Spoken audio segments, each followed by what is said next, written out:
biasanya orang ekstrovert adalah orang yang cukup pelupa, biasa seperti itu. Ya ya, karena itu tadi tujuannya itu berpesona.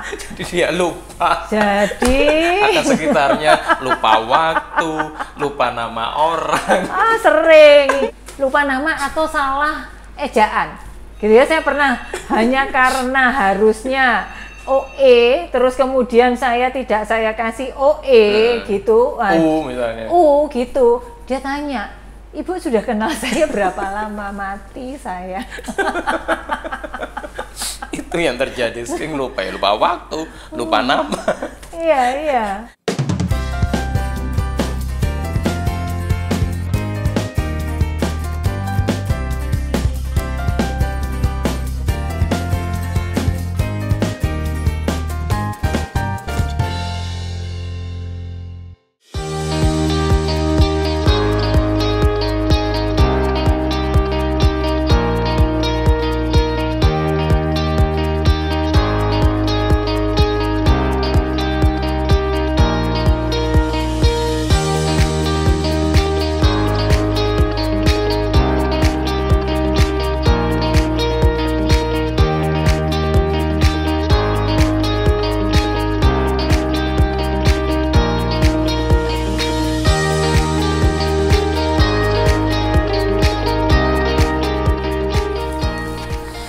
Oke, entok. Kita masih di mana, Bu Novi? Kita sedang ada di Coworking Space Uniland Tower, Surabaya. Iya, saking excitingnya nih sampai belibet. Saking gitu, kejar setoran ini. Kita lagi ada di pantry-nya di Coworking Space-nya nih, kita lagi ngopi-ngopi. Oke, ada cemilan sorenya Betul, juga. free untuk ngambil cemilan, mau cemilan apa ada, kopi ada, teh ada, Milo pun ada, ya saus sambal pun ada. Jadi di sini para penyewa, para rental itu bisa duduk di sini dan mereka menggunakan fasilitas dan mereka self service. Mau bikin minuman, mau makan snacknya seperti itu, termasuk juga membersihkan ketika sudah selesai. Self service ya? Iya, self service lah. Iyalah, nggak ada pembantu di sini. Iya. Oke, kita mau ngobrolin apa ini Bu Novi kali ini? Kita sore ini mau ngobrol tentang social butterfly. Apa tuh social butterfly? Social butterfly. Sosial, kupu-kupu. Jadi kita bisa bayangkan ya, butterfly ya. Butterfly itu terbang ke sana kemari, warnanya bagus, menarik hati, gitu kan, mencolok sana, mencolok sini, tebar pesona, gitu kan. Berarti orang yang sociable, sociable gitu ya. Orang extrovert lah ya. Ya, extrovert. Kayak kan gitu. yang di sebelum-sebelumnya kita ngobrolin tentang orang introvert. Bisa sukses apa enggak. Iya, nah sekarang kita ngomong sisi yang lainnya tentang orang ekstrovert. Betul, orang ekstrovert yang social butterfly. Apakah seorang ekstrovert itu jaminan bakalan sukses apa enggak? Mungkin kita bahas dulu deh. Apa itu social butterfly atau punya karakteristik apa sih orang ekstrovert itu? Iya, betul. Yang pertama nih, jelas adalah ngecipris pasti ya, gitu ya. Jadi suka ngomong gitu ya, suka ngomong. Artinya dia suka ketemu orang, terus ketika ketemu orang dia pasti akan menyapa orang tersebut, suka bersosialisasi, orang yang hangat ke orang lain gitu ya. Mudah. Nggak bisa hidup sendiri. Energinya itu didapatkan dari ketika dia berhubungan dengan orang lain. Beda kalau introvert. Kalau introvert dia dengan menyendiri gitu ya, kayak keong masuk ke cangkangnya, itu dia dapat energi karena dia semedi gitu ya. Ada inspirasi ketika dia menyendiri. Betul. Nah, ketika ekstrovert itu sebaliknya. Dia justru dapat energi ketika dia bicara dengan orang, kemudian orang exciting, kemudian orang menerima dia, orang kemudian mau sharing gitu ya. Nah, dia mendapatkan energinya dari sana. Seakan-akan dapat energi back dari situ, dari orang itu. Kayak gitu. Yang sama-sama suka bersosialisasi. Bisa suka bersosialisasi, atau kemudian orang-orang yang memang dia kehendaki untuk dia bicara dan kemudian orang itu merespon dengan tepat seperti yang dia inginkan. Berarti orang itu jadi sasaran target dia. Betul, bisa jadi seperti itu. Misalnya orang sales atau marketing kan sasaran target. Iya, gitu. Tapi nggak semua sales atau orang marketing orang ekstrovert loh ya. Ya, belum tentu. Gitu ya. Kalau mereka sales yang biasanya produk-produknya high end, itu biasanya justru orang yang nggak terlalu banyak bicara. Balance biasanya. Gitu, karena customernya juga bukan orang yang gampang dikecoin, bukan dikecoin ya, maksudnya suka diceritain gitu. Ya. Gitu bukan ya. suka dikecapin lah. Nggak suka dikecapin. Orang mau beli tapi nggak tahu dijualin gitu ya. Orang mau beli sebenarnya, tapi kalau terlalu dijualin dia nggak happy gitu, nggak suka gitu ya. Karena nggak eksklusif kalau terlalu dikecapin seperti itu.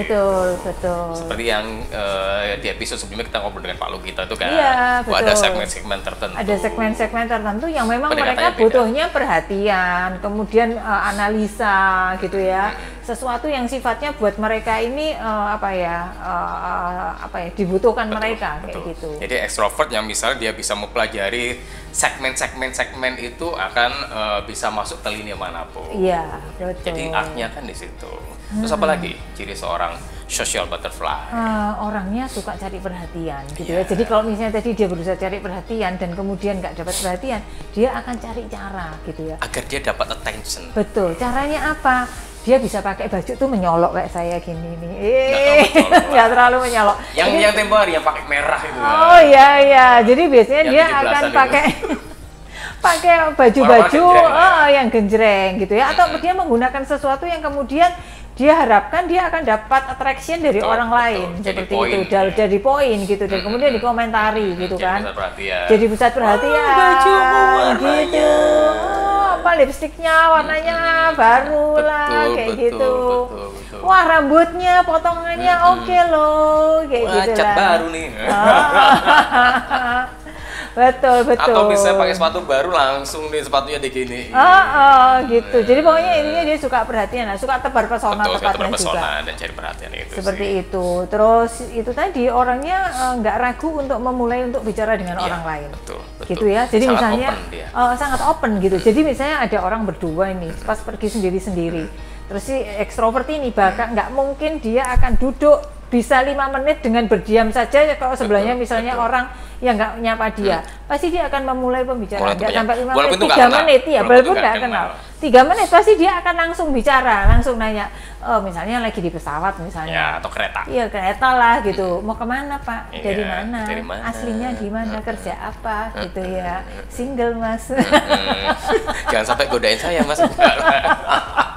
Jadi, pokoknya memulai pembicaraan daripada hening kan dulu. Karena dia tidak suka keheningan. Nggak bisa dia. Jadi sepanjang perjalanan kalau ada bahan dia dijadikan omongan jadi bahan.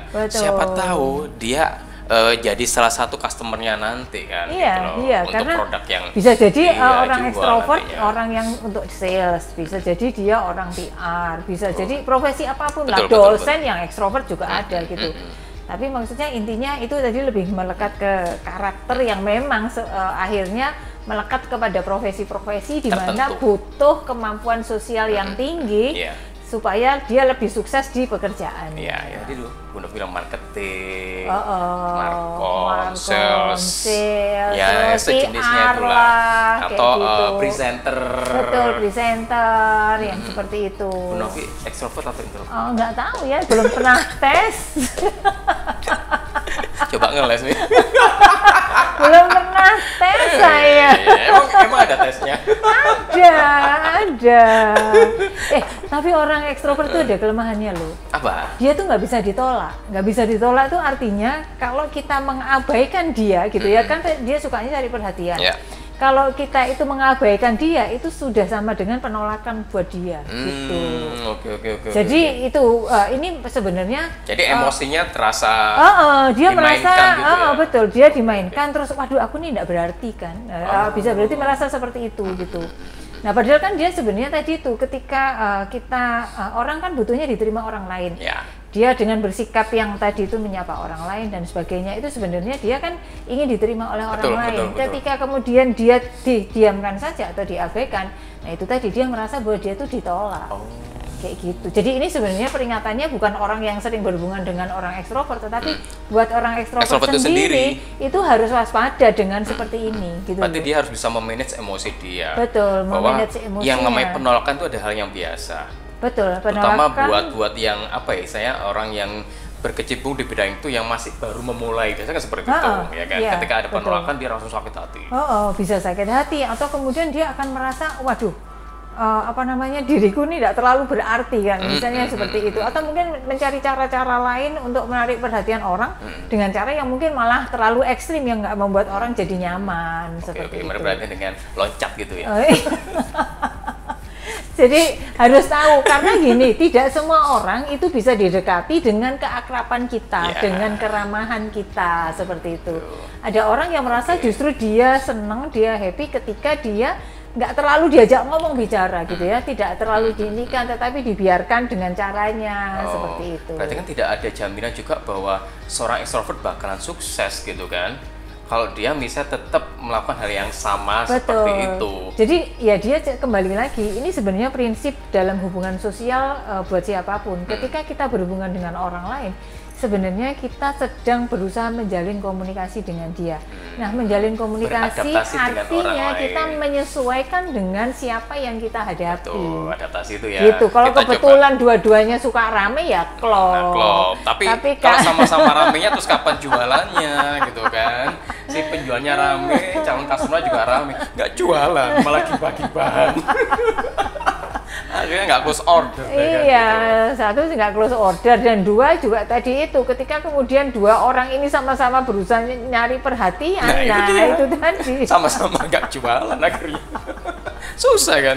Dan berarti gini, bahwa yang dulu kita pernah ngomongin bahwa introvert itu bisa sukses karena bla bla bla bla kan. Nah, extrovert pun tidak garansi bakalan sukses kalau misalnya dia tidak mempelajari hal-hal terkait dengan siapa dia mau lawan bicara dia, atau orang yang mau ditemuinnya. Itu kan, jadi kan butuh mempelajari itu semua, gitu kan, bahwa yang namanya lawan bicara atau calon yang akan didekatin itu punya karakter apa dan sebagai pendekatannya seperti apa, ya kan? Betul. Bukan berarti bahwa dia itu yang harus menjadi pusat perhatian. Kita harus membuat si calon customer kita atau yang kita tuju itu juga sebagai pusat perhatian. Betul.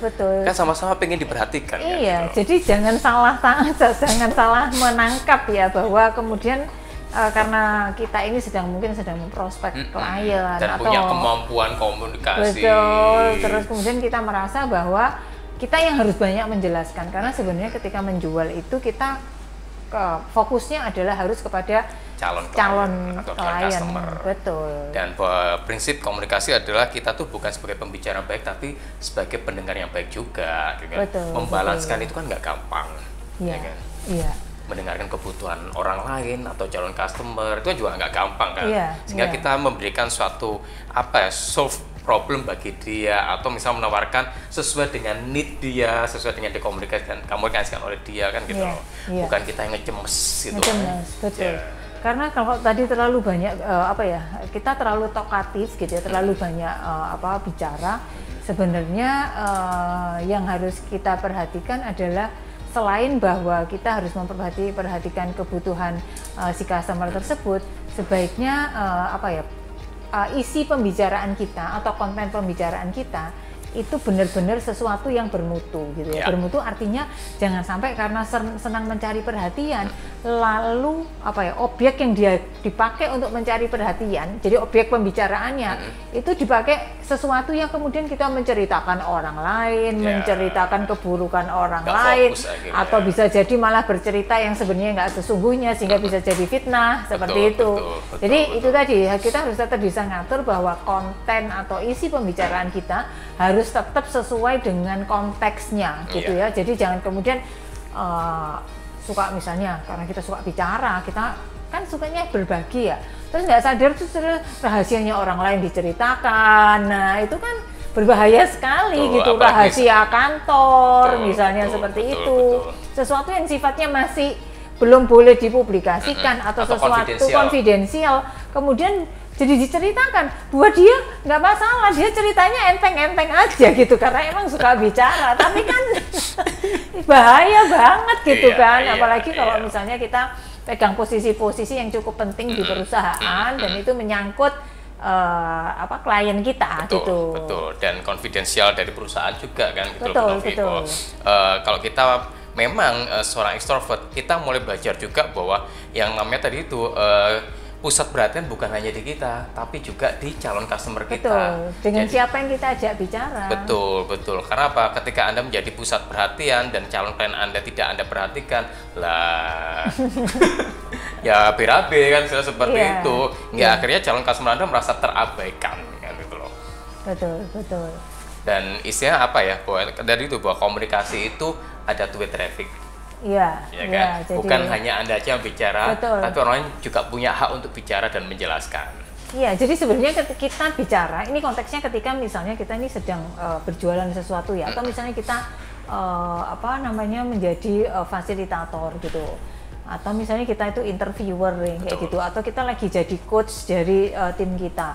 Nah, karena kita ini seorang yang ekstrovert, kita sendiri yang bicara gitu loh. Sebenarnya tujuannya tadi mau apa?